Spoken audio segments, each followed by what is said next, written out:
আমার স্ত্রী ধর্ষণ হওয়ার পর থেকেই তারা আমাকে মনে করেন আসামিকে মনে করেন বের করে আনার জন্য অনেক প্রকারে তারা আমাকে বলে যে আপোস করো, আসামিকে বের করে নিয়ে আসো। আমরা বলছি কি না, আসামি হলো আমরা আইনের আশ্রয় দিছি, আইনে যা বিচার হবে শাস্তি হবে তাই আমরা নেব। তারা বলে যে মেম্বার চেয়ারম্যানকে ডাক দিয়ে বাড়িতে একটা বসাই। তারা ডাকছিল, ডাকার পরেও তারা আমাকে বলেছে যে আপোস যদি না করো মুসলিম মুজাফফর হলো মোজাম্মেল, তারা আমাকে বলেছে যে তুমি যদি আপোস যদি না করো পরে তুমি পস্তাবা। তারা আমাকে এইভাবে হুমকি দিতেছে।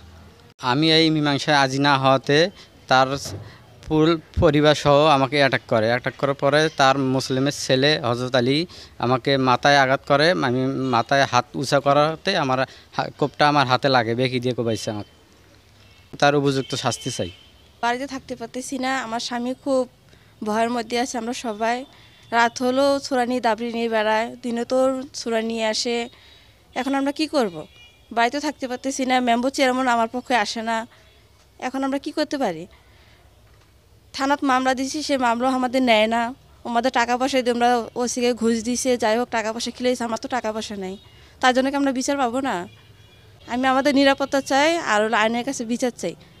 আমার ছেলেকে মারতে পারে নাই, আমার ওই দেবর আছে ওহিদুল, ওই নির্যাতিত স্বামী তাকে এমনভাবে ছোরা দিয়ে আঘাত করেছে, তার হাত কেটে গেছে, হাতের হাড়গুড়া ভেঙে গেছে।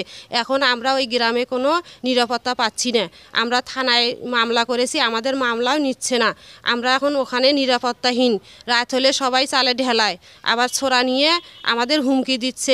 আমাদের বাচ্চারা স্কুলে যেতে পারতেছে না। আমরা এখন চাচ্ছি আমাদের নিরাপত্তার জন্যে আপনারা কিছু করেন। তারাবি নামাজ পড়ছি, ওদের ওই সাইদুলি বইয়ের কাছে আমি তারাবি নামাজ পড়ি। সেখান থেকে পড়ি আসবে দিচ্ছি, তারাবি নামাজ পড়িয়ে দিচ্ছি। তখন এখানে খিলি হয়ে গেছি। তখন আমার এই ভাই বউটা ওখানে গেছে, যা দেখি তিনজনে তলত ফেলে দিছে। তিনজনে যখন তলত ফেলে দিচ্ছে তখন আমি না যাই তল থাকি মারিতে ফেলবে, আমি কাউলে কালি দিচ্ছি, বলে আগেও মারি ফেললে আনছি। তখন যায় তুলছি, তোলার সাথে আমাকে ভুন্দুই আমাকে যায় সরাটা আমাকে মারলো। কথাটা আমি তো এটা জানিও না এই ব্যাপারটা নিয়ে। মসজিদে নামাজ পড়তেই আছি, আমরা 20 টাকার নামাজ পড়তেই আছি। কারণ তার মধ্যে আসি আমার ঘরে কাজিয়ে হাঙ্গাম। পরে আসি শুনি, আমি ওড়ি থেকে গেটত গেছি।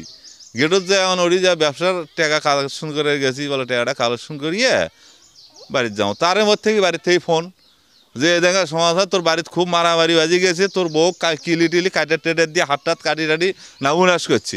একটু জানাই যে আপনি যে অভিযোগটা বললেন যে বের হতে দিচ্ছে না কিংবা নামাজ পড়তে দিচ্ছে না, এই টাইপের অভিযোগ এখনও আমাদের কাছে এই বাদীর পক্ষ থেকে কেউ এসে করেনি। তবে আমি ওভার ফোনে আমার আলফা 3 স্যার আমাকে জানাইছিলেন, অ্যাডিশনাল এসপি স্যার, ওনাদের আসার কথা ছিল। ওনারা আসলে আমরা অবশ্যই আইনগত ব্যবস্থা নিব।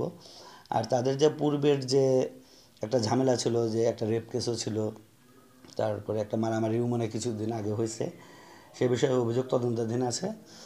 এবং আমাদের সংশ্লিষ্ট যে অফিসার আছেন উনি আমাদের রিপোর্ট করার সাপেক্ষে পরবর্তীতে আইনগত ব্যবস্থা হবে।